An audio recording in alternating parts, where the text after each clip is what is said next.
বন্ধুরা, আজ আমি তোমাদের শোনাতে চলেছি এক অদ্ভুত কিন্তু শিক্ষামূলক গল্প, সাপ ও ব্যাঙের বন্ধুত্ব। শুনে তোমরা হয়তো অবাক হচ্ছ, তাই না?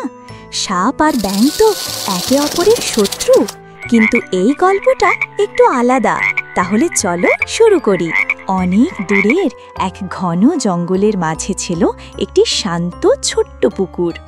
চারপাশে বড় বড় গাছ, পাখির গান আর পুকুরে কাদামাখা ব্যাঙেদের আনন্দের জীবন। সেই পুকুরেই থাকত গ্যাবলু ব্যাঙ নামের এক বুদ্ধিমান ব্যাঙ। একদিন সন্ধ্যের দিকে ঝোপঝাড় কাঁপিয়ে সেই পুকুরে হাজির হলো একটি সাপ।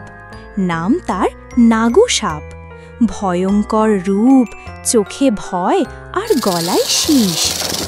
ব্যাঙেরা ছড়িয়ে পড়ল ভয় পেয়ে, শুধু ব্যাঙপানাই বসে রইল স্থির হয়ে। সাপ বলল, ভয় পেও না, আমি কারো ক্ষতি করতে আসিনি। আমি একা, বন্ধুহীন, বন্ধুত্ব চাই।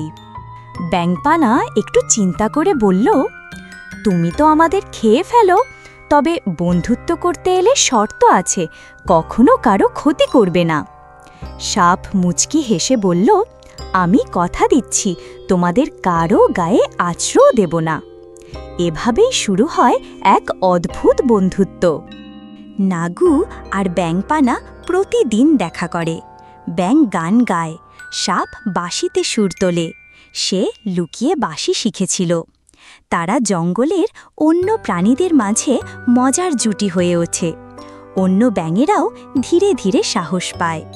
সবাই মিলে খেলা করে, গল্প করে, হেসে কাটায় দিন। কিন্তু জঙ্গলের সবাই এই বন্ধুত্ব মেনে নিতে পারল না, বিশেষ করে শেয়াল আর কাক। তারা মনে মনে হিংসা করত। তারা চায়নি এই অদ্ভুত বন্ধুত্ব টিকুক। একদিন তারা নাগুর কানে ফিসফিস করে বলল, তুই সাপ হয়েও ব্যাঙের দাস, কই তোর রাজত্ব গেল কোথায়?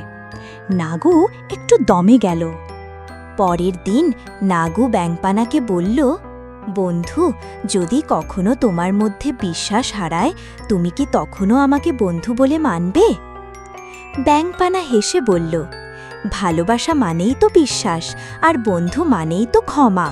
যদি তুমি কখনো ভুল করো, আমি শাস্তি দেব না, বরং বুঝিয়ে বলবো, কেমন? সাপ চুপ করে গেল। তার মনে গুঞ্জন চলতে থাকল। একদিন হঠাৎ ক্ষুধায় কাতর হয়ে সাপ ভুল করে এক ছোট ব্যাঙকে কামড়ে বসে। তৎক্ষণাৎ সাপের মনে পড়ে যায় তার প্রতিশ্রুতি। সে ব্যথিত হয়ে ছুটে যায় ব্যাঙপানার কাছে।